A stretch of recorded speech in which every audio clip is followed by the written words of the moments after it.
Xo'p, biz sizlar bilan loyihamiz chala qolib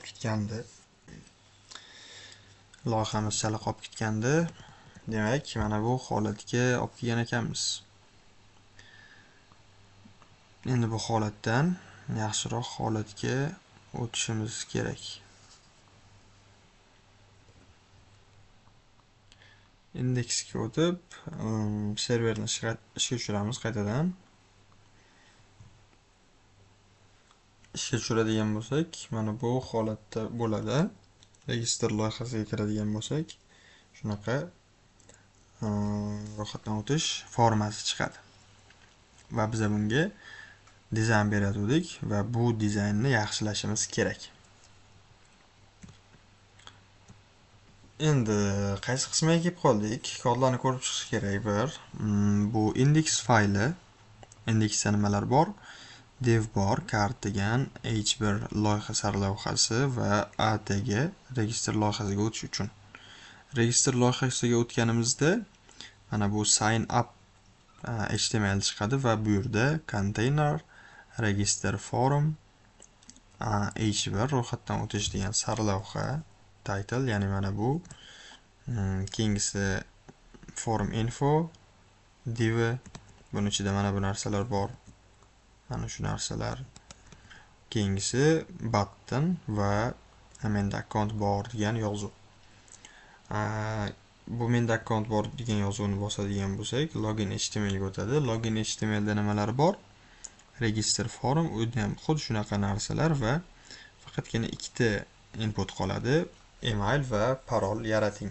Parol yarating emas, parolingizni kiriting bo'lishi kerak. Parolingizni kiriting. Bu yerda ro'yxatdan o'tish deb yozilmaydi tugmada.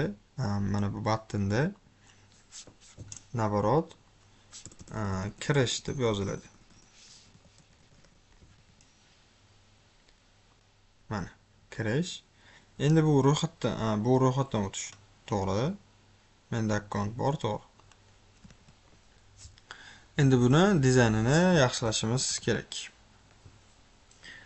Xo'p, menga birinchi o'rinda mana bu rang yoqmayapti.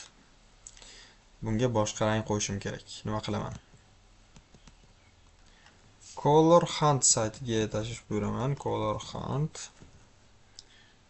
Color Huntda bilasizlar ranglar bo'ladi. Va bu ranglardan men xohlaganimni olishim kerak. Xo'p, to'q ko'k olaman. Mana shunimi yoki bo'pti, mana shuni olib ko'raylik bitta. Va o'tamiz style ga. Endi bu rang qani? Mana bu rang. Mana bu joy. Mana bu rangni bo'yagan joyimiz qani kodimizdan? O'sha joyni topishimiz kerak. Sign up qismiga dizayn berish.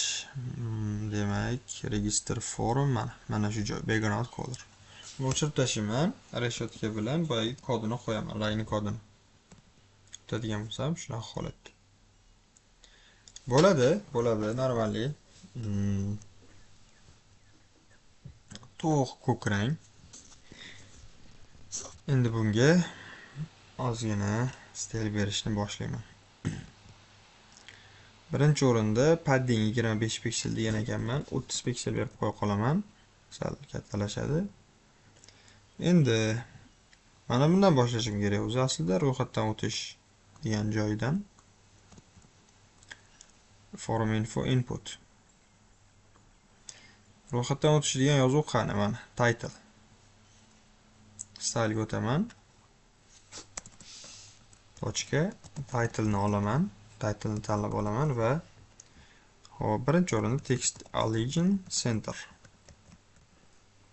O'rtaga o'tadi.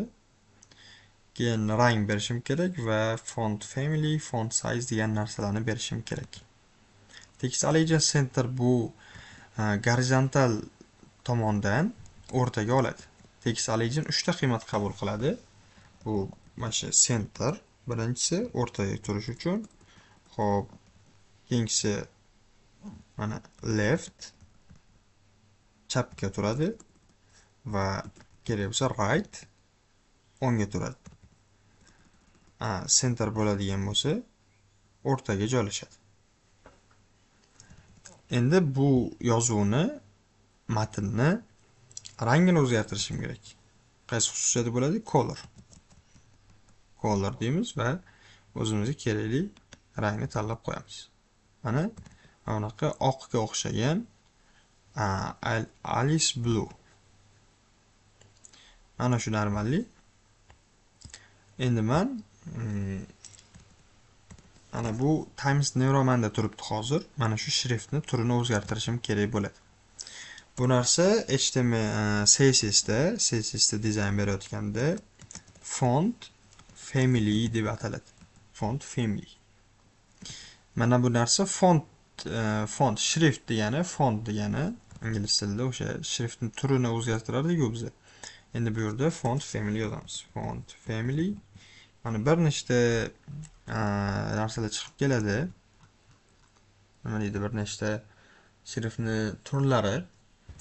Masalan, CGI ni tanlaydigan bo'lsak, mana bunaqa bo'lib o'zgardi. Mana.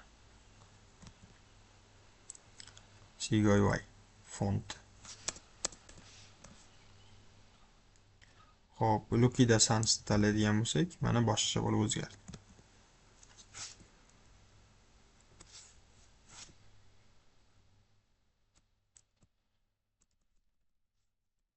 Endi bu yerda font family kam.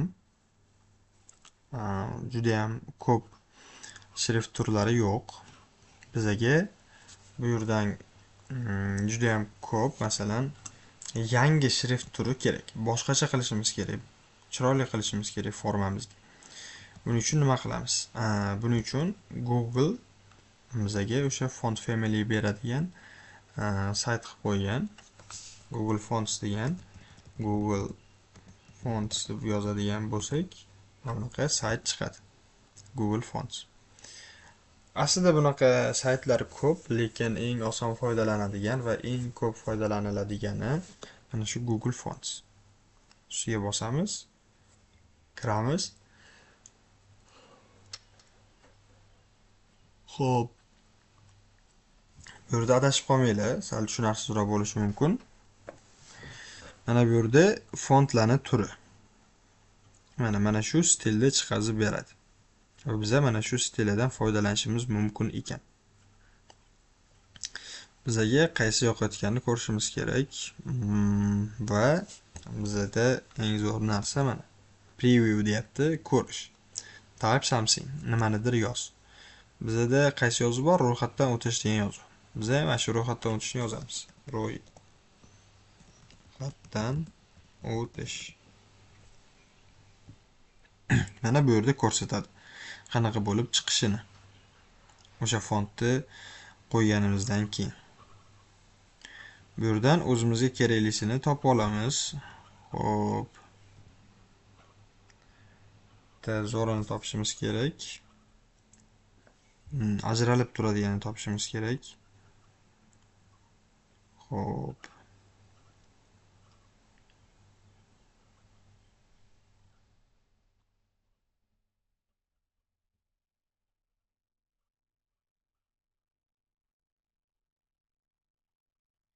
Juda ham ko'p font bor bu yerda, juda ham ko'p. Mana bunaqalar. Mana shu Averia Serif deganini olmoqchiman. Averia Serif. Ustiga bir marta bosaman. Va mana bunaqa holga keladi. Endi mana bu yerda mana get font degani bor. O'zi aytib turibdi. Click here to download this font, get its embed code and find out how to use it in apps and products. Mana shu get fontsni bosaman. Get fontsni bosganimda mana bu selected families, ya'ni tanlanganlari, mana bu hozir biz tanlab oldik. Va bu yerdan qaranglar, get embed code bosiladi. Get embed code deb bosamiz. Mana chiqib keldi. Xo'p, web, Android, iOS, Flutter. Bizga nima kerak? Web kerak. Chunki biz web dastur yozyapmiz. Web HTML fayl yozyapmiz. dizayn. Xo'p, webni bosamiz va hozir linkda turibdi. Mana linkda turibdi. Bizga import kerak. Importni bosamiz va bizga mana bunaqa kod beradi. Xo'p, bu narsani aytibdiki, embed code in the head of your HTML deyapti. HTML'ini ichida bo'lishi kerak deyapti. Bizlar mana bu joydan mana shu tanlangan joyni olamiz, ya'ni style tagini olmaymiz. Buni biza xo'p, bu yerda aytayaptiki, HTML ni ichiga qo'y deyapti. Yo'q, biza CSS ni ichiga qo'yamiz. Mana bu polni belgilab olib, CSS ga ko'chirib qo'ysak ham bo'ladi. Lekin biza mana bu joydan olamizda, mana shu joydan olamizda, style tagi qoladi.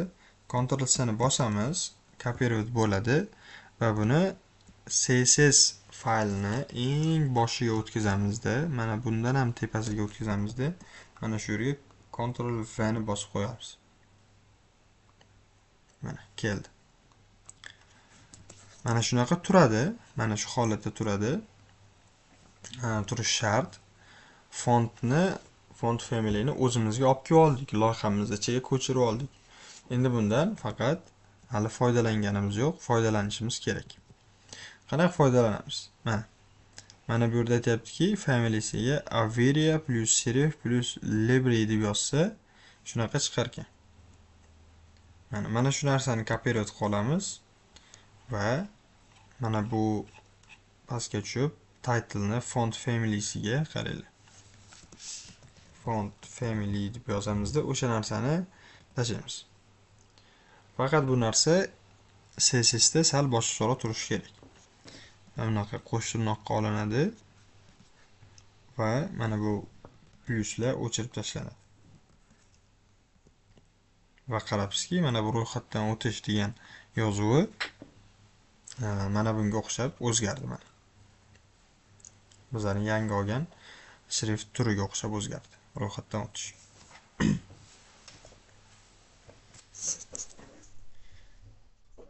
Demak, font family mana shu narsaga javob berar ekan. Matnlarni stilini o'zgartirishda, dizayn berishda keyingi muhim ko'rsatadigan narsamiz font size bo'ladi. Font size bu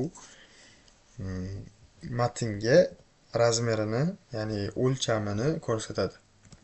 O'zi font degani o'sha shrift, size degani bu razmer. Font size, ya'ni matnlarning o'lchami pikselda o'lchanadi. Bo'lishi mumkin 10 piksel. 10 px piksel degani mana bu 10 piksel. Juda ham kichik. 20 qiladigan bo'lsak, bundan 2 barobar katta, bu ham biz uchun kichik. 30 qiladigan bo'lsak, endi bu sal normal. Odatda 32 yoki 36 ishlatiladi bizga. Hozir 36 qiladigan bo'lsak, normal. Mana shu 36 piksel yaxshi, ro'yxatdan o'tish. Xo'p, bu tayyor. Endi qolgan inputlarni stilini berib yozib chiqishimiz kerak. Mana bu yerda o'z ozgina yozgan ekanmiz. Buni davom ettirishimiz mumkin va mana bu narsani tepaga olib qo'yishimiz kerak. Mana register form, keyin title, keyin input. Xo'p. Bu narsalarni nima edi o'zi? Bu narsalarni boshidan yozamiz. Margin, padding, o'sha narsalarni bilib olishimiz kerak. O'chirib tashlayman. Mana bunaqa holatga keladi. Va buni ham o'chiraman. O'zi inputni qanaqa qilib tanlab olgandik? Sign up HTML dan form info divini ichidagi inputlar. Form info divini ichidagi inputlar. Birinchi o'rinda biz aytishimiz kerakki, inputlarni displayga blok deb qo'yishimiz kerak. Mana shunda tagma-tag joylashadi. Chunki bular inline element bo'lgani uchun yonidan chiqib qoldi. Blok elementga aylantirsak, tagma-tag bo'lib tushadi. Xo'p, keyingisi biza buni wids'ini berishimiz kerak. Ya'ni width degani hozir mana bu yerda turibdi. Biza buni oxirigacha olib kelib qo'yishimiz kerak. Aytamiz width'ga, masalan, width ham o'zi pikselda o'lchanadi. Aytishimiz mumkin 100 piksel. Mana kichrayib qoldi. Yokida 300 piksel. Mana kattalashdi. Yokida 500 piksel. Juda ham kattalashib ketdi. Shuni o'rniga biza 100% deb qo'yamiz. 100% mana. Mana bu holga keldi, lekin nimaga 100% deganimizga bu holga keldi? Chunki 100% deganimizda bu input ota elementdan tashqariga chiqib ketmasdan ota elementni maksimal width'ini oladi. Ota element qani? Ota element mana bu forum info. Forum infoni width'i qani? Forum infoni width'i mana bu joy. Mana bu joy. Buni paddingi bor, mana shu yerga keladi. Va inputga 100% degani mana shu joyni to'liq egallab ol degan narsani aytadi. Menimcha tushunarli bo'ldi. Width 100% berdik inputga. Endi bunga padding va margin berishimiz kerak. O'zi padding nima, margin nima? Bularni bir ikki marta tushuntirib berganman. Hozir yana ko'rib o'tamiz. Xo'p, mana input, bunga ism yozadigan bo'lsam, mana shunaqa holatda turadi. Yokida familiyaga Ibragimov yozadigan bo'lsam, emailimni to'ldiradigan bo'lsam, shunaqa bo'ladi. Mana, juda ham kichkina yopishib qolgan. Padding o'shandan ichkarida joy ochib beradi. Padding beraman, masalan 20 piksel. Padding 20 piksel berdim, mana ichini ochib berdi, yopishib qolmagan, lekin bu juda ham xunuk. Juda ham xunuk. Nima uchun xunuk? Chunki biza formaga chiroyliroq berishimiz kerak, qaranglar. Padding left beraman 10 piksel. Mana chap tomondan ochildi. Padding top beraman 5 piksel bersam yetadi. Mana tepadan. Va padding right beraman, bu ham 10 piksel. Va padding bottom beraman, pastki qismi, bu ham 5 piksel. Mana shu holat o'zi normalniy holat. Lekin biz buni nima qildik? 4 ta tomonidan berdik. Bo'pti, mana shu qolaversin. Hozirgi loyihamizda, keyingi loyihalarimizda osonroq yo'lini ko'ramiz. Endi padding berdik va formalar bir-biriga yopishib qolgan. Bir-biriga tegib qolgan. Bu narsani ajratish uchun tashqi tomonidan joy tashlashimiz kerak. Nima qilamiz? Xo'p, margin top desak bo'ldi. Margin top 10 pikseldan deb yozsak, uzoqdanchga ochiladi. Agar 10 kamlik qiladigan bo'lsa, 20 berishimiz mumkin. 20 ham kamlik qilsa, undan ham ko'proq berishimiz mumkin. Xo'p, berib oldik. Lekin baribir xunukda. Buni xunukligining sababi yozuvi juda kichkina. Buni yozuvni qanday qilib kattalashtiramiz? Bunda ham xuddi o'sha tepadagidek shriftni size, ya'ni shriftni razmeri, font size yozamiz. 24 piksel. Juda ham katta bo'lib ketdi. 24 katta ekan. 20 16 18 bo'lsa normali bo'ladi. Va padding sal kam bo'lib shekilli, padding normal. Endi bu to'rtburchak bo'lib juda cringe bo'lib qolgan. Inputlarga birinchi o'rinda mana bu narsa bor, qaranglar. Ya'ni har bitta inputni bossa, cheti qorayib qolyapti, burchak. Border degan narsa.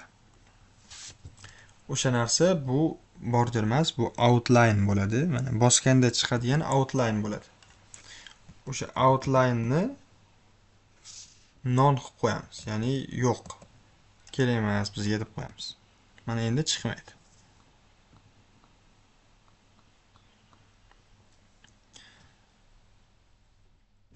Endi esa border radius berishimiz kerak. Border radius. Border radius nima qiladi o'zi? Border radius mana bu burchagini radiusi degani. Aylana qilib beradi.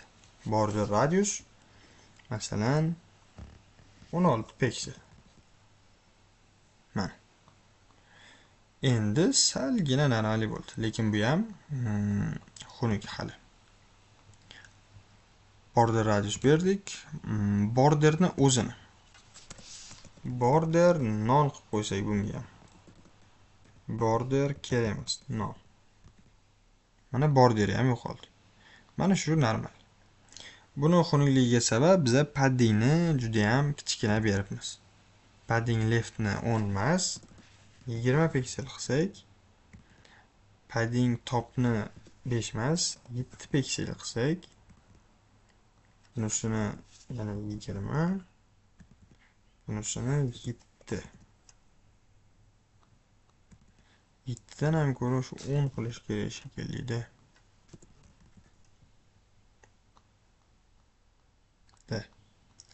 Endi o'ziga keldi. Endi qaranglar, border radius sal xunuk bo'lib qoldi. Border radiusni ko'paytiramiz. 16 emas, 24 piksel qilamiz. Mana. Endi sal odammasharaq bo'lib qoldi. Ro'yxatdan o'tish, Ibragimov, Muhriddin, ismingizni kiriting, shunaqa parol yarating, parolingizni takrorlang.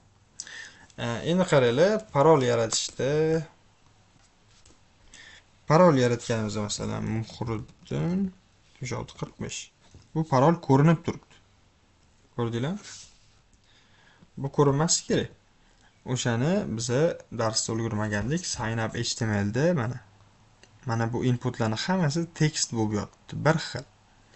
Biza bir xil bo'lishi kerak emas. Email uchun mana bu tekst emas, email bo'lishi kerak. Email. Parol uchun password bo'lishi kerak. Password. Bu nima qilib beradi desanglar, ko'rasizlar mana. Ismga Toshmat, familiya Eshmatov, email toshmat01 email gmail.com. Endi parolga qaranglar, Toshmat 2008 desak, mana ko'rinmaydi parol. Toshmat 2008. Bo'ldi. Ro'yxatdan o'tishni bosadigan qilishimiz kerak endi. Mana bu ro'yxatdan o'tish tugmasini stil berishimiz kerak va menda akkaunt bor degan yozuv bor. Mana bu yerda ko'rinib turgan bo'lsa, o'sha narsani dizayn berishimiz kerak. Undan oldin ko'rishimiz kerak bo'lgan narsa mana bu to'rtburchak xunuk bo'lib qoldi, to'rtburchak bo'lib, o'shani border radiuslarini va shadowlarini berib qo'yishimiz kerak. Bo'pti, birinchi o'rinda hozir bu shadowga teginmay turamizda. Mana bu ro'yxatdan o'tish tugmasini va mana bunisini sozlaymiz. Button ro'yxatdan o'tish degani bor. Nima qilamiz biza? Register forumni ichidagi mana bu button. Bu yoqqa yozamiz. Register forumni ichidagi button. Xo'p, bunga display inline block beraman va hech narsa o'zgarmadi. Text align center. Xo'p, inline block emas, block beraman.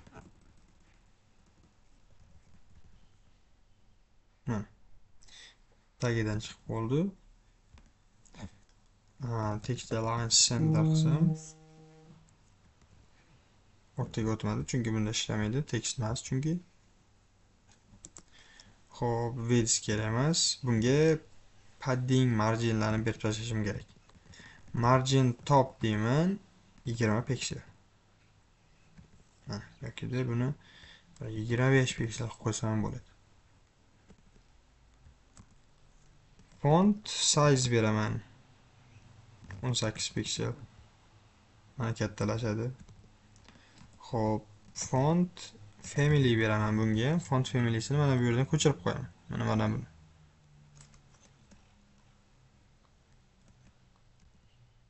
Mana ro'yxatga o'tish. Endi bunga padding berishim kerak. Padding qaranglar, buni anaqa qilamiz. Padding top 10 piksel. Padding left 20 piksel. 20 yoki 25 piksel. Padding top bo'ldi, left bo'ldi, bottom. Padding bottom 10 piksel bu ham. Va padding right qoldi 25 piksel. Bo'ladi. Xo'p, buni o'rtaga olishimiz kerak. Margin auto berib qo'yamiz. Mana o'rtaga o'ttirib yopishib qoldi. Xo'p, mana bu yerda margin top 25 piksel deb yozgandik. O'sha narsani pastroqda yozamiz. Mana bundan keyin yozamiz. Mana. Endi buni border radius berishimiz kerak. Border radius 24 piksel. Mana bu tugma bo'ldi, button. Rang berib qo'yishimiz mumkin. Background color. Xo'p, qanaqa rang bersak bo'ladi bunga? Hot pink. G'alati rang. Lekin normal. Xo'p. Bo'laversin, mana shu rang qolaversin.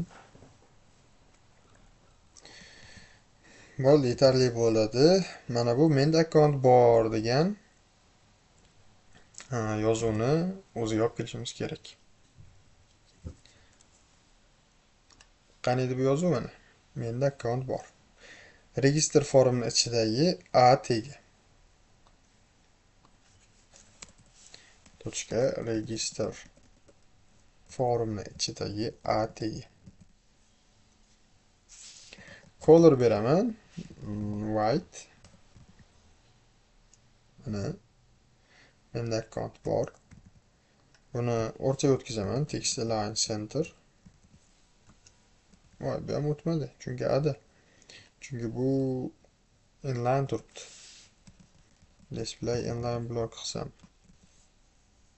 Bunda ham o'tmadi-yu. Nomard. Bo'p, turaversin. Blok qilsam o'tadi shekilli, adashmasam. Blok qilsam o'tadi. Yaxshi, o'tdi. Margin berishim kerak. Margin top 10 piksel. Mana menda account bor. Bu yozuvni ozgina kattalashtirishim kerak. Juda katta bo'lib ketishi shart emas. Font size 16 piksel. 18 piksel qilsam o'zi kattalashib ketadi. O'shaning uchun 16 piksel turaversin. O'zgarish bo'lmadi pastda. Buni font family'siga mana bu Sigo UI ni berib qo'ysam bo'ladi. Bular ham turishi kerak. Bo'ldi.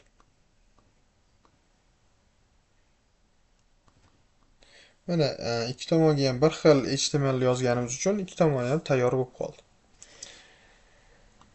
Mana shu narsani qilish kerak. Endi bizda ozgina kamchilik bor. Mana bu to'g'richamiz juda pastga tushib ketgan va atrofi juda xunuk bo'lib turibdi. Tepaga o'tamiz. Qani edi bu? Register form degan narsa. Register formga width 400 piksel bergan ekanmiz. 400 emas, mana shuni 450 qilaylik. Margin null auto. Qanday bu yoqqa tushib kelgan? Background color margin null auto. padding 30 piksel, normally. Xo'p, border radius beramiz bunga ham 24 piksel bo'ladi. Agar ko'proq bermoqchi bo'lsanglar ham berib ko'ringlar 32 piksel. Mana shu 32 piksel yaxshiroq shekilli. Nega u pastga tushib ketgan, shuni ko'raylik-da.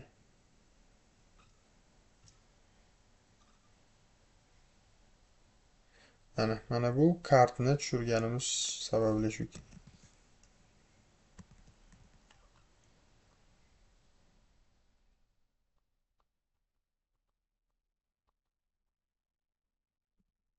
Yo'q, bu emas.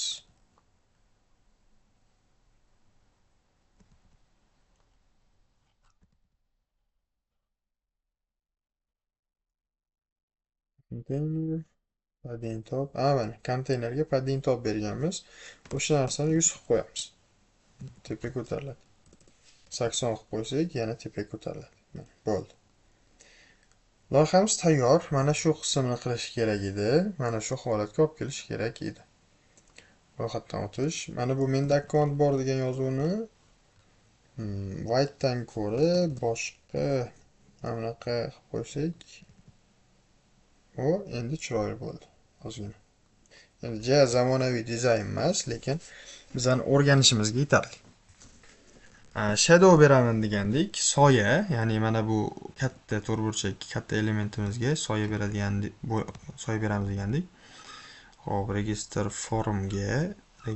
formga shadow beramiz. Box shadow. Xo'p, 0 10 pixel black. Mana. Ko'rdinglarmi? Soya tushdi. 10 piksel emas, o'shani 20 piksel qilsak, uzoqroq sochib beradi. 30 qilsak yana. 0 bo'lib qoldi. Mana bo'lib qoldi. 0 30 piksel qilsak, uzoqroq sochib beradi. Xo'p, bizga 20 yo 25 yetarli ekan, 20 ham. Mana bu blackni endi ozgina prozrachностini kamaytiramiz. Mana. Sezilmas soya bo'ldi. Mana shu yaxshi dizayn bo'ldi desak bo'ladi. Menda akkaunt borga o'tsak bu holat, ro'yxatdan o'tishga bo'lsak bu holat. Xo'p, mana shu narsani sizlardan qilish talab etiladi. Videoga qarab yozish, HTML, CSS kodlarini mana shu videoda yozilganidek yozib chiqish kerak bo'ladi.